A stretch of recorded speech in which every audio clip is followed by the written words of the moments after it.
Olá, meus amigos, um dia de muita paz para todos nós. Hoje, exatamente 1º de novembro de 2024, estamos nós reunidos para estudarmos a obra A Gênese.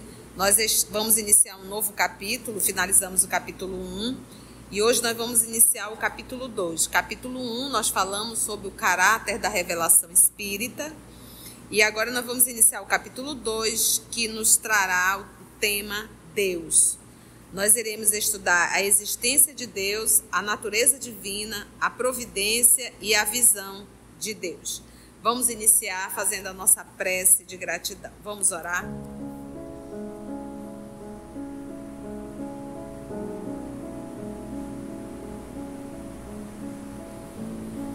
Deus, nosso Pai, Jesus, nosso Mestre, amigo de todas as horas, amigos espirituais que são responsáveis por essa atividade, por esse estudo, unindo os nossos pensamentos, Senhor, para lhe agradecer por aqui estarmos, por essa oportunidade de estudo, pela oportunidade que temos em compartilhar com outros irmãos o que aqui iremos estudar.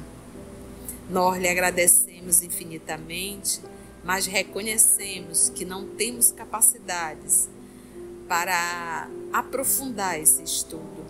Por isso, a necessidade, Senhor, da Tua presença, da presença dos nossos amigos espirituais, para nos ajudar numa melhor compreensão do texto. É em Teu nome, Senhor, que aqui estamos. Te rogamos a proteção e o amparo de que tanto necessitamos. Graça te damos, Senhor, que assim seja. Então vamos lá, capítulo 2, Deus. O que o professor Denizar vai fazer nesse primeiro capítulo? Como um bom pedagogo, ele vai nos levar à reflexão.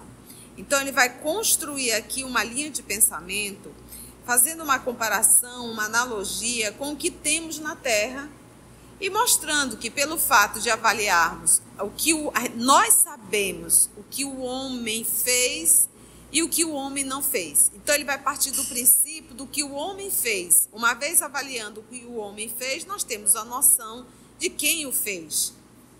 Então é isso que ele vai fazer. Ele vai construir aqui uma linha de raciocínio para nos levar à lógica e à razão. Bora lá? Item 1. Sendo Deus a causa primeira de todas as coisas, a origem de tudo que existe, a base sobre a qual repousa o edifício da criação, é o ponto que importa considerar-se antes de tudo. É o ponto, é o edifício da criação, é a causa primeira de todas as coisas. Ou seja, antes de tudo, a causa primeira de tudo é Deus. Causa primeira de tudo. Então, tudo tem origem em Deus. Quando a gente estuda o livro dos Espíritos, nós vamos nos deparar lá com a Trindade. Deus, Espírito e matéria. Deus cria o Espírito e Deus cria a matéria elementar primitiva.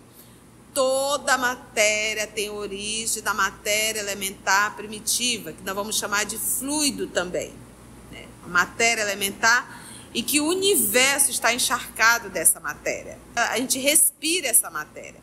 E a gente também atua nessa matéria. Nós vamos estudar isso aqui na obra A Gênese. Mas aí ele coloca Deus como a causa primeira de todas as coisas. Então, antes de tudo, Deus. Item 2. Constitui princípio elementar, essa causa primeira, constitui princípio elementar que pelos efeitos é que se julga uma causa. Então, pelos efeitos, você vê um quadro. Pela qualidade do quadro, para quem conhece, vai identificar quem é o pintor, que tipo, que qualidade, que especialidade, que naturalidade, que aprofundamento, que inteligência. Então, toda a obra, ela fala do autor, né? Se você pega um prato, uma cozinha espetacular, um prato de comida, um alimento muito bem feito, isso também está falando do cozinheiro, de quem construiu, de quem cozinhou, de quem separou os alimentos. Da mesma forma, quando você identifica um alimento muito mais voltado para um alimento realmente, né? Algo que vai nos fazer bem, algo que você vê que é sem gordura, sem excesso de absolutamente nada, você diz, nossa, essa pessoa, além de saber cozinhar, ela sabe combinar os alimentos para que nos faça bem. Então, tudo isso vai falando da condição, né? Então, o trabalho que eu faço, a criação apresenta o Criador, entende? Então, ele diz, mesmo quando ela se conserve oculta, né? É que se julga uma causa, mesmo que essa causa esteja oculta, que ninguém está vendo. Se, pois, rasgando os ares, um pássaro é atingido por mortífero grão de chumbo, deduz-se que um hábil atirador o alvejou. Então, imagina o pássaro aí rasgando o céu e, de repente, alguém acerta. Foi um atirador, né? Não veio por um acaso esse chumbinho. Ainda que este último, o atirador, não seja visto. Então, cai o pássaro, você diz de onde veio a bala. Você não viu a bala, mas existe um atirador. Então, Kardec está aqui construindo uma linha de raciocínio. Assim, nem sempre é preciso que se veja uma coisa para ficar-se sabendo da sua existência. Em tudo é observando os efeitos que se chega ao conhecimento das causas que os produzem. Então, a gente precisa buscar primeiro o conhecimento das causas, o que está ocasionando isso. Até aí tudo bem? Vamos para o item 3. Outro princípio, igualmente, então, primeiro ele colocou o primeiro princípio, Deus como a causa primeira. Segundo, ele toca nos efeitos, não há efeito sem uma causa, e é isso, buscar a causa primeira. E agora ele vem em outro princípio igualmente elementar, ou seja, fundamental, e que de tão verdadeiro passou a axioma, ou seja, uma ação evidente. O que é? É o de que todo efeito inteligente tem que resultar de uma causa inteligente. Se, por exemplo, alguém perguntar qual o construtor de certo mecanismo engenhoso, que pensaríamos de quem respondesse que ele se fez a si mesmo? Então, uma máquina aqui espetacular, essa máquina faz isso, faz isso, faz isso. Nossa, que maravilha de máquina! Quem fez essa máquina? Não, ela se fez sozinha. Né? Então, é um absurdo responder isso. Mas como é que a gente diz que o corpo se fez sozinho? Que ele foi elaborado sozinho, que o coração foi elaborado sozinho, que os rins foi elaborado sozinho para filtrar o sangue, que o coração é essa bomba injetora, que a máquina cerebral está toda dividida, programada para atuar em determinada parte do corpo. Tudo isso foi o quê? Foi um mero acaso? Em hipótese alguma. Então, são esse tipo de indagações que a gente vai se perguntando, não é verdade? Então, ele diz, quando se contempla uma obra-prima da arte ou da indústria, disse que só um homem de gênio seria capaz de produzi-la, né? Então, nossa, mas para fazer uma máquina dessas, realmente só um homem muito inteligente, não é assim que a gente diz?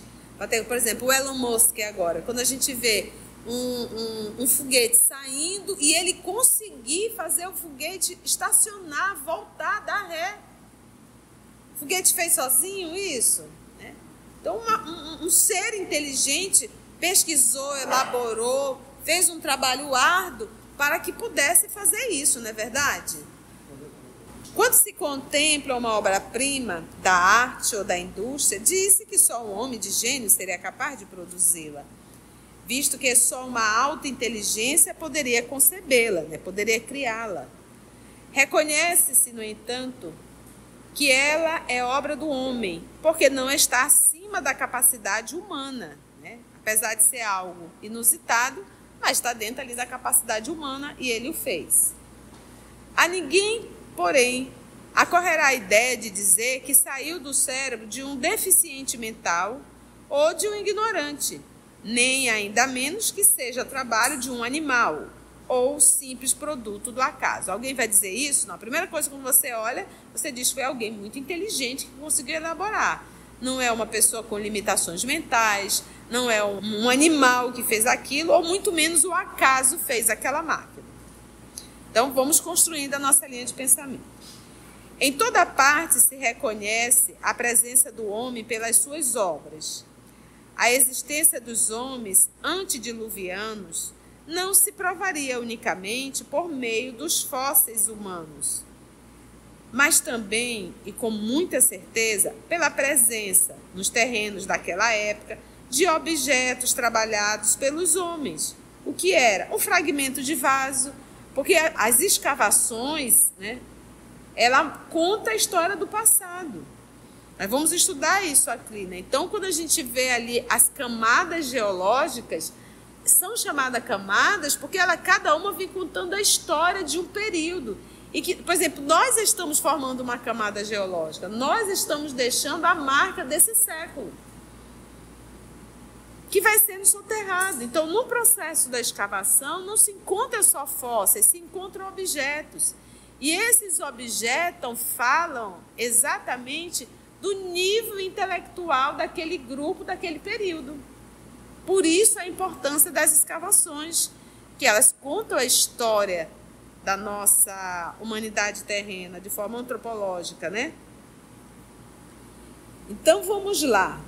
Ele diz, de objetos trabalhados pelos homens. Então ele diz, o fragmento de vaso, uma pedra talhada, uma arma, um tijolo bastarão para lhe atestar a presença. Ou seja, existiu um homem aqui, né? Existiu um homem aqui, existiram homens aqui, seres aqui, por conta desses objetos que uma vez nas escavações foram achadas.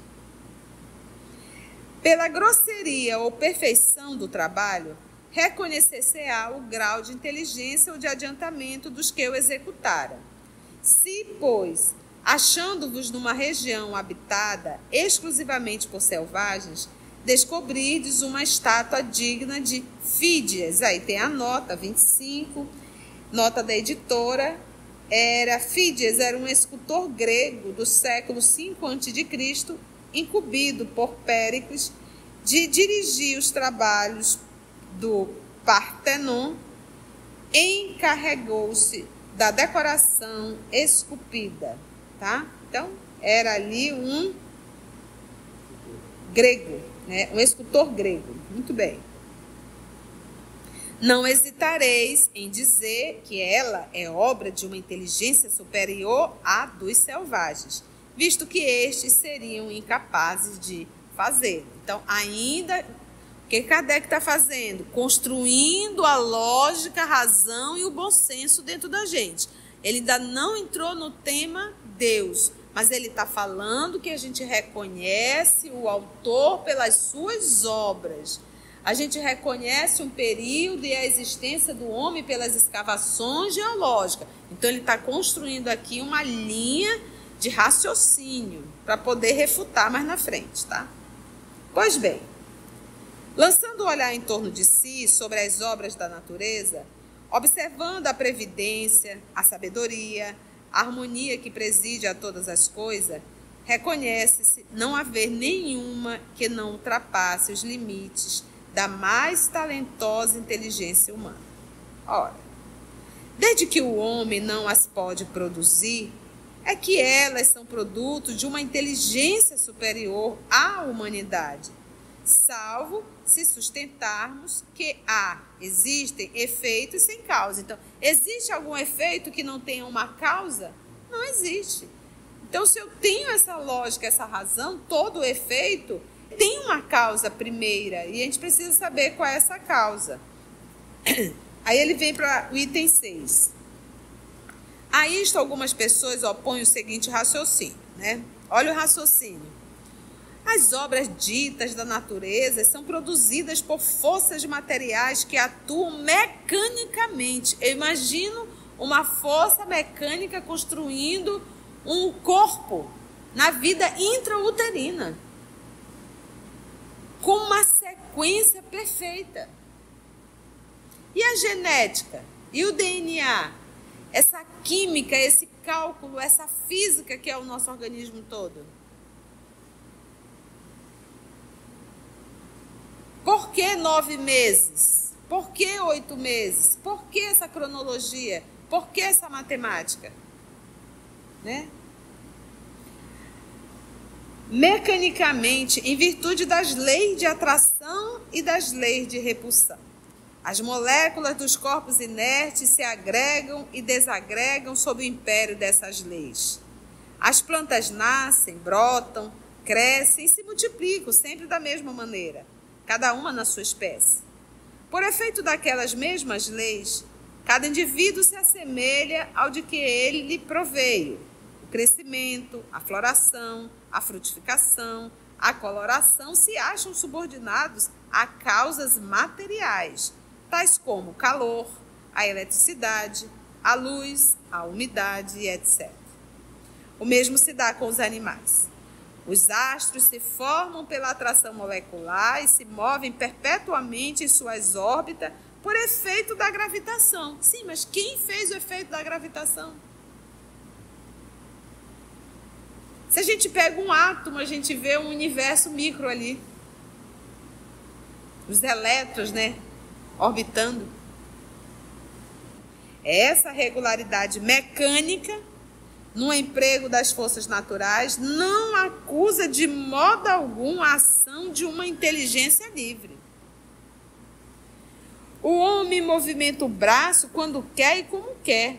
Aquele, porém, que o movimentasse no mesmo sentido, desde o nascimento até a morte, seria um autômato, ou seja, a pessoa que faz movimentos involuntários, né? Mecanismo oculto. Ora, as forças orgânicas da natureza são puramente automáticas. Essa é a ideia dos materialistas, né? Imagina, para negar Deus, diz que tudo é resultado de um movimento automático, mecânico. Kardec vem, que era professor de física, de química, de anatomia, de astronomia. Tudo isso é verdade. Mas essas forças são efeitos, elas não são a causa. Que devem ter uma causa. E ninguém pretende que constituam a divindade, né? Ninguém pretende, né? Elas são materiais e mecânicas.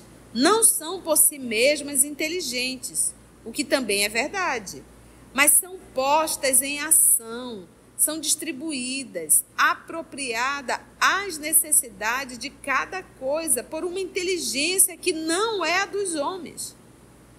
A aplicação útil dessas forças é um efeito inteligente que denota uma causa inteligente. Gente, quando a gente vai estudar o sistema da máquina cerebral, quando a gente vai estudar o processo de aprendizagem, o processo da memória, o processo dos neurônios, dessas ligações, das sinapses, dessa parte eletroquímica do nosso organismo. Quando a gente estuda um pouco do nosso sistema digestório, um pouco do nosso desse coração, esse músculo que trabalha aí constantemente, dos nossos rins, do intestino, meus irmãos, do próprio sistema nervoso central, sistema nervoso periférico, essa parte elétrica toda conectada no nosso organismo. Misericórdia! Como é que você pode deduzir que isso é um resultado mecânico? A aplicação útil dessas forças é um efeito inteligente que denota uma causa inteligente. Um pêndulo se move com automática regularidade, e é nessa regularidade que está o seu mérito. A força que o faz mover-se é toda material e nada tem a ver de inteligente, né? Um pêndulozinho, né? Mas que seria esse pêndulo se uma inteligência não houvesse combinado, calculado, distribuído o emprego daquela força para fazê-lo andar com precisão? O pêndulo, né? Pelo fato de não estar a inteligência no mecanismo do pêndulo e também pela circunstância de que ninguém a vê, seria racional concluir-se que ela não existe? Essa inteligência? Podemos julgá-la pelos seus efeitos. A existência do relógio atesta a existência do relojoeiro. A engenhosidade do mecanismo atesta a inteligência e o saber do seu fabricante. Quando um relógio vos dá, no momento preciso, a indicação de que necessitais, acaso já vos terá vindo à mente dizer: aí está um relógio bastante inteligente, né? Porque o relógio se fez sozinho?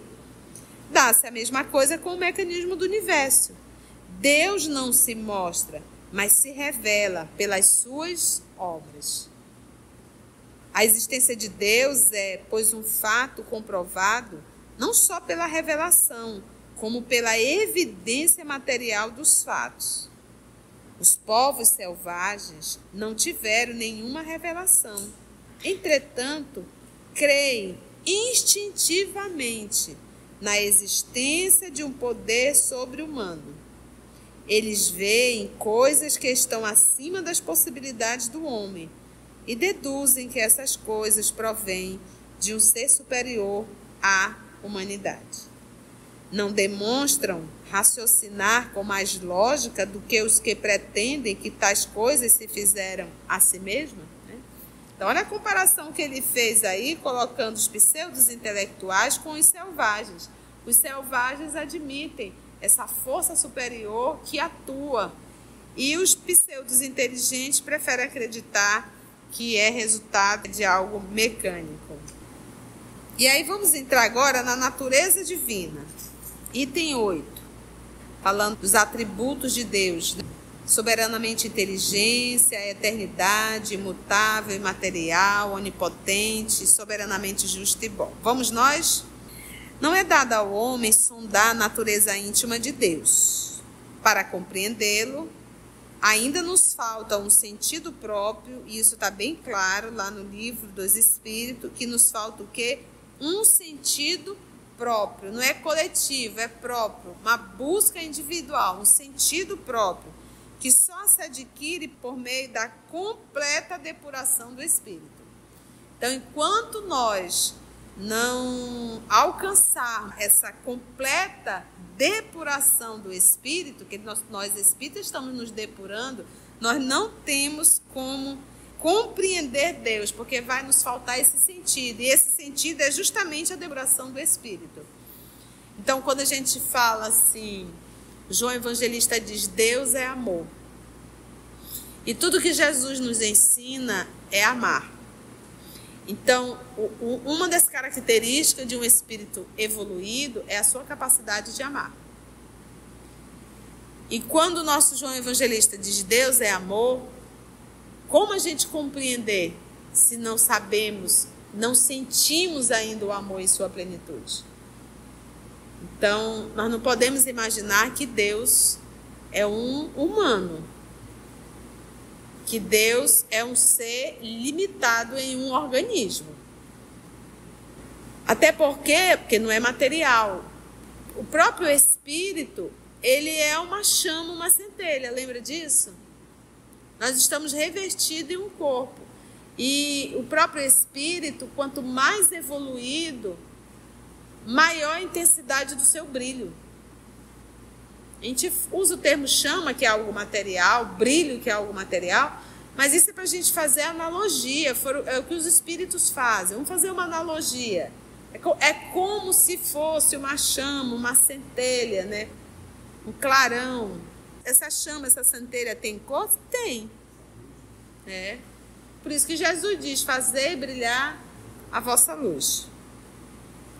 Então, que só adquire por meio da completa depuração do Espírito. Enquanto não houver essa depuração, não temos como compreender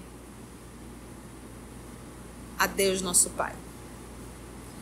Mas se não pode penetrar na essência de Deus, o homem Desde que aceite a sua existência como premissa, né, como ponto de partida, pode, pelo raciocínio, chegar ao conhecimento de seus atributos essenciais, porquanto, vendo o que ele, Deus, absolutamente não pode ser, sem deixar de ser Deus, deduz daí o que ele deve ser, né? Então, assim, já que a gente não pode compreender, que a gente possa pelo menos, como ele diz aqui, né? Mas se não pode penetrar na essência de Deus, o homem, desde que aceite a sua existência como ponto inicial, ele pode, pelo raciocínio, chegar ao conhecimento dos atributos. Então, a essência de Deus, temos como saber? Não, nos falta amor ainda para isso, nos falta evolução. Mas nós podemos o quê? Conhecer os atributos de Deus. Sem o conhecimento dos atributos de Deus, seria impossível compreender-se a obra da criação. Esse é o ponto de partida de todas as crenças religiosas. E é por não se terem reportado a isso, como farol capaz de as orientar, que a maioria das religiões errou em seus dogmas. As que não atribuíram a Deus a onipotência imaginaram muitos deuses. As que não lhe atribuíram a soberana bondade fizeram dele um Deus o quê? Ciumento, colérico, parcial e vingativo, né? Um Deus punitivo. Quando alguém diz eu não acredito em Deus, eu digo de qual Deus você está falando? Qual é esse Deus aí que você carrega aí dentro de ti que você quer negar, não é verdade? A gente projeta em Deus, dentro da nossa imaturidade espiritual, um Deus humano carregado de emoções. Sempre frisando, emoções são físicas. É algo fisiológico. Como nós fazemos? Nós temos esse hábito. A gente sempre julga o outro com a nossa medida. E a gente quer julgar Deus, falar de Deus também com a nossa medida.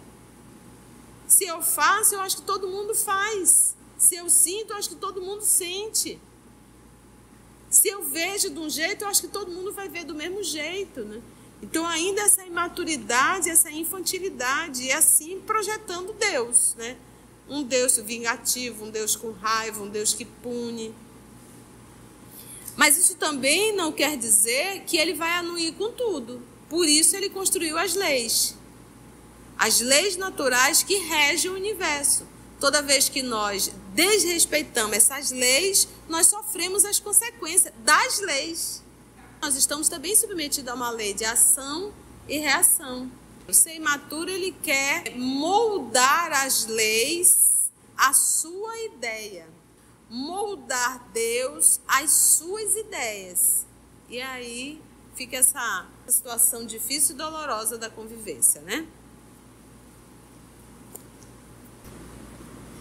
Sem o conhecimento dos atributos de Deus, seria impossível compreender-se a obra da criação. Então, agora nós iremos para os atributos. Item 9. Deus é a suprema e soberana inteligência. Então, vamos pensar nisso aqui. Sabendo que Deus é a soberana inteligência, suprema e soberana, quem é que tem a capacidade de decidir o que é melhor para mim? Deus. Então, o que eu, como filha, tenho que fazer?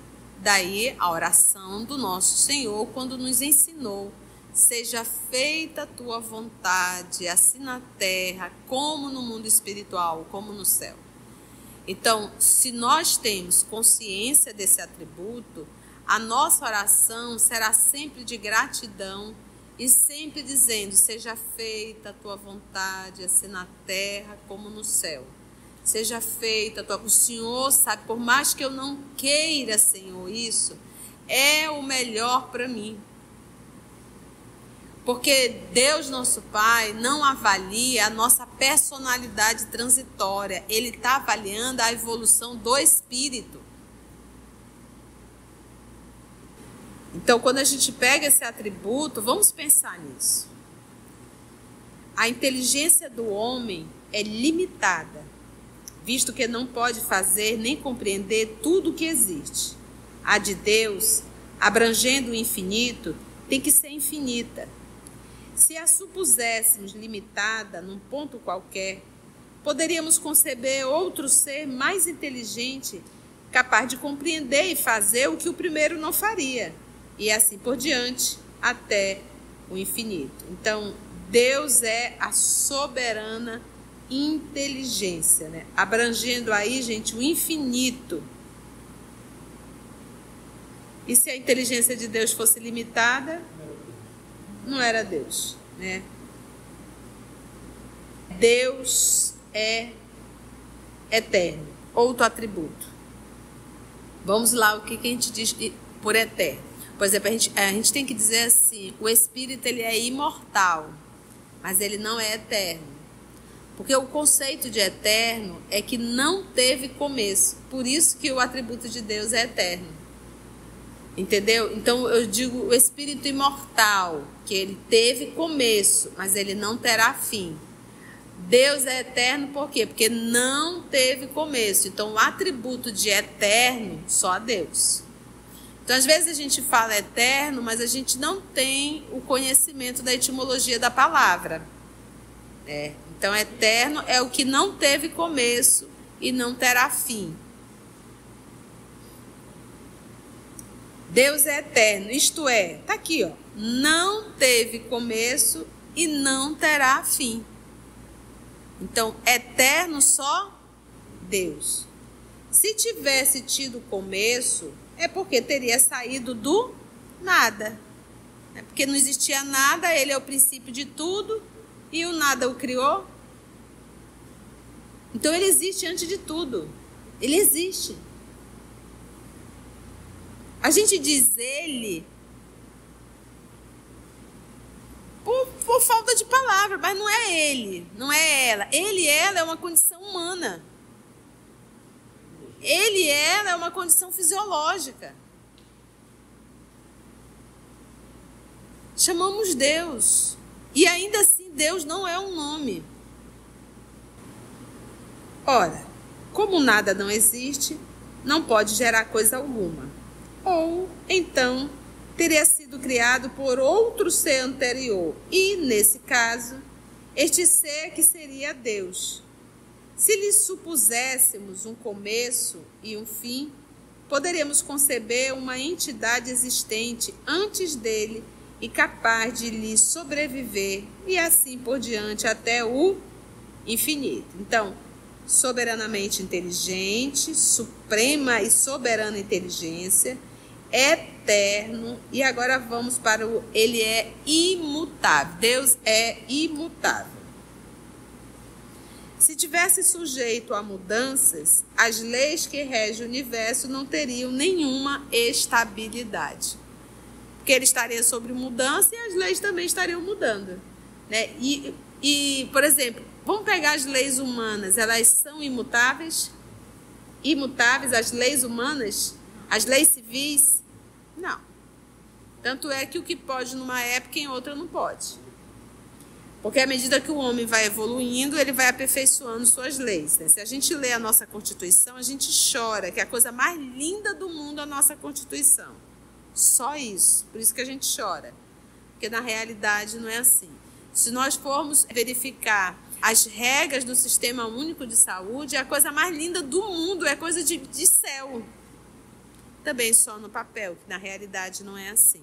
Então, nós já sabemos escrever, nós já sabemos identificar, nós já sabemos como fazer. Só nos falta competência e moral para isso. Mas saber a gente já sabe, a gente sabe todo o percurso, todo o caminho. Então, nossa Constituição, os nossos direitos humanos, o Sistema Único de Saúde, a elaboração, o projeto, é a coisa mais linda do mundo. Só isso. Na realidade, ela não funciona, porque nos falta ainda competência moral, comprometimento com a vida humana, comprometimento de um todo. Né? Item 12. Deus é imaterial, que era o que a gente estava estudando. Isto é, a sua natureza difere de tudo o que chamamos matéria. Tudo. Então não tem cabeça, não tem pescoço, não tem nariz, não tem olho, não tem átomos. Não é composto disso, gente. Isso é matéria. De outro modo, não seria imutável, pois estaria sujeito às transformações da matéria, porque a matéria não está sempre se transformando? Tudo que é matéria não tem começo, meio e fim? Toda matéria tem começo, meio e fim. Então Deus é imaterial.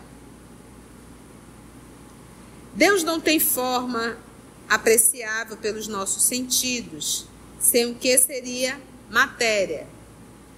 Dizemos a mão de Deus, o olho de Deus, a boca de Deus, porque o homem, nada mais conhecendo além de si mesmo, toma a si próprio por termo de comparação. Lembra que a gente estava falando ainda há pouco? O homem toma por si próprio por meio de comparação, para tudo o que não compreende. São ridículas essas imagens em que Deus é representado pela figura de um ancião de longas barbas e envolto no manto. Tem o inconveniente de rebaixar o ser supremo às mesquinhas proporções da humanidade, né?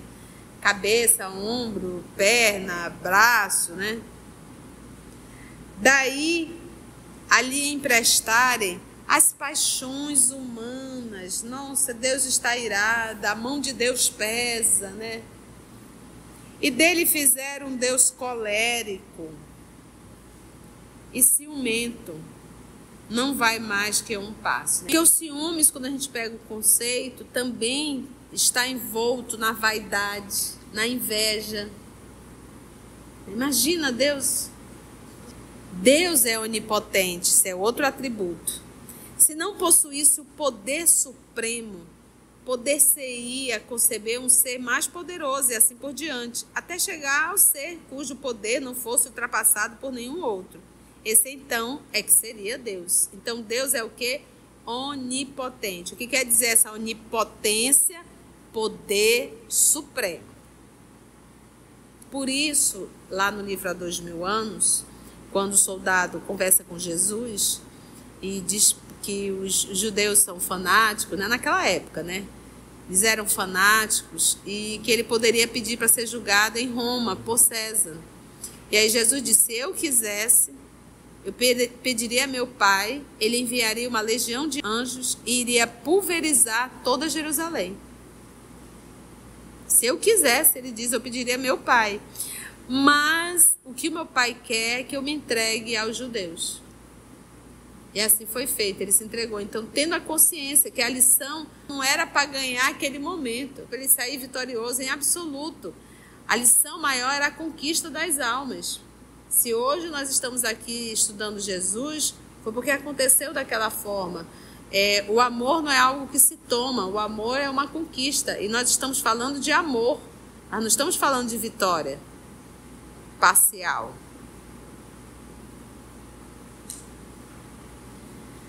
Item 14. Deus é soberanamente justo e bom. E esse será do nosso próximo encontro. Então agora, cenas do próximo capítulo. Foi bom, gente? Deu para aprender? Se você chegou até aqui o final, deixa seu comentário. É muito importante a gente poder ler o teu comentário. Não esqueça de curtir para que possa divulgar a página.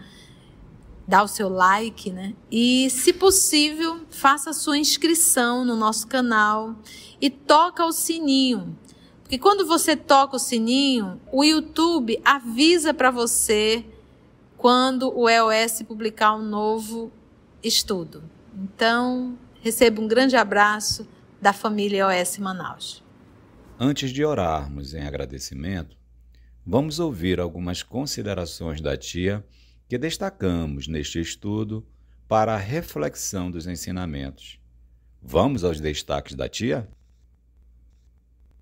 Tudo tem origem em Deus. Quando a gente estuda o livro dos Espíritos, nós vamos nos deparar lá com a Trindade.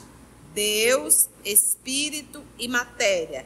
Deus cria o Espírito e Deus cria a matéria elementar primitiva. Toda a matéria tem origem da matéria elementar primitiva, que nós vamos chamar de fluido também. a matéria elementar, e que o universo está encharcado dessa matéria. A gente respira essa matéria. E a gente também atua nessa matéria.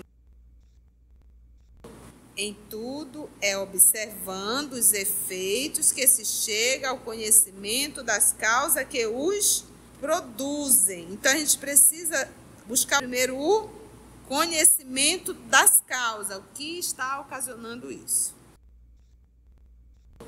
Existe algum efeito que não tenha uma causa? Não existe. Então, se eu tenho essa lógica, essa razão, todo efeito tem uma causa primeira e a gente precisa saber qual é essa causa.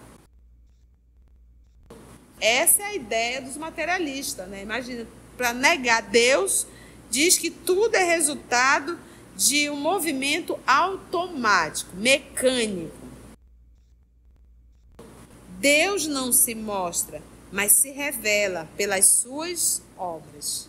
Os selvagens admitem essa força superior que atua, e os pseudos inteligentes preferem acreditar que é resultado de algo mecânico.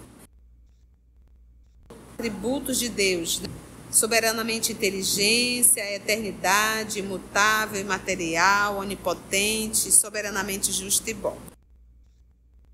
Enquanto nós não alcançar essa completa depuração do espírito, que nós espíritas estamos nos depurando, nós não temos como compreender Deus, porque vai nos faltar esse sentido, e esse sentido é justamente a depuração do espírito.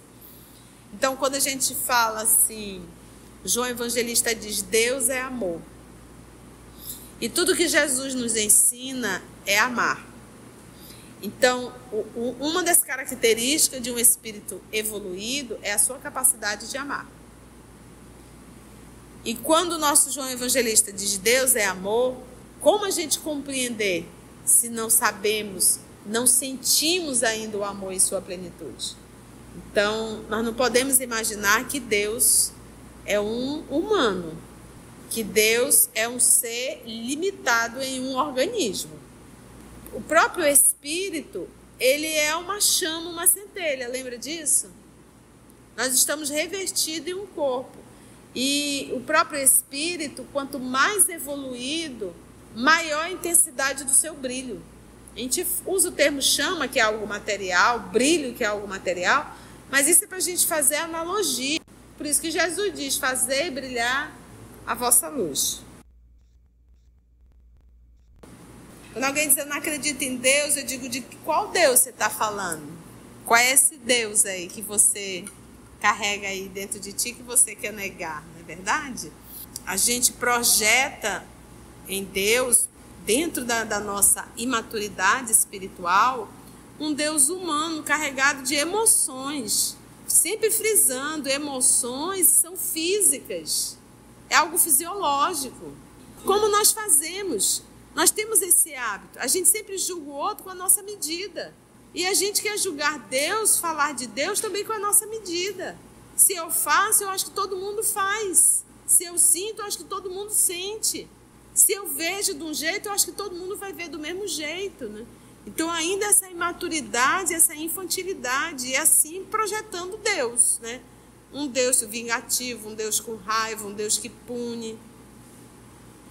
Mas isso também não quer dizer que ele vai anuir com tudo. Por isso ele construiu as leis naturais que regem o universo.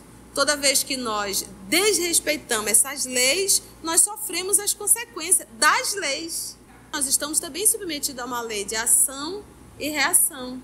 O ser imaturo, ele quer moldar as leis à sua ideia, moldar Deus às suas ideias.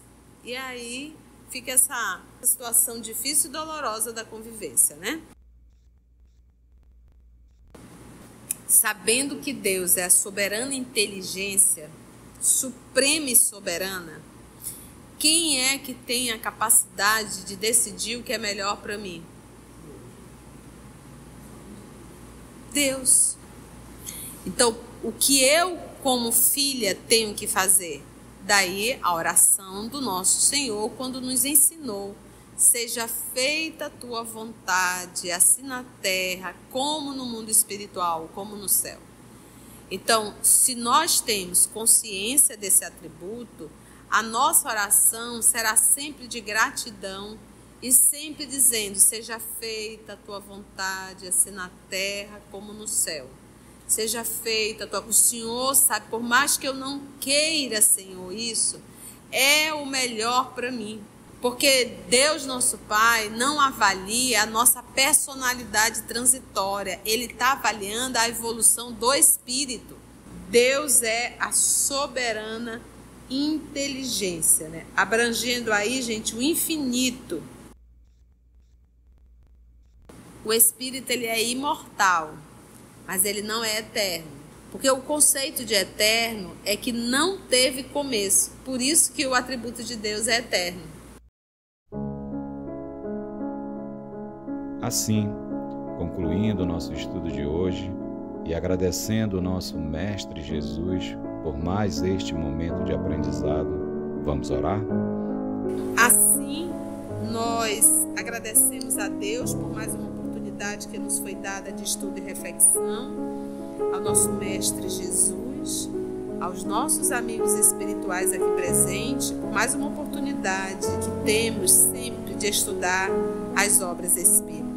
Que a tua paz, Senhor, nos envolva e nos proteja de todo mal. Muito obrigada, que assim seja. EOS Manaus. Estudando para servir ao Cristo. Visite nosso site em www.eosmanaus.org.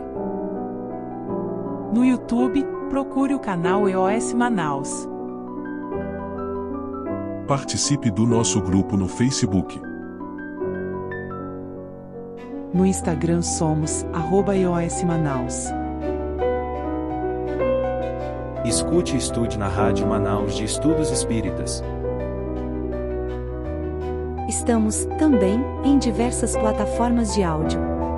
Procure EOS Manaus no seu aplicativo preferido. EOS Manaus. Estudando para servir ao Cristo.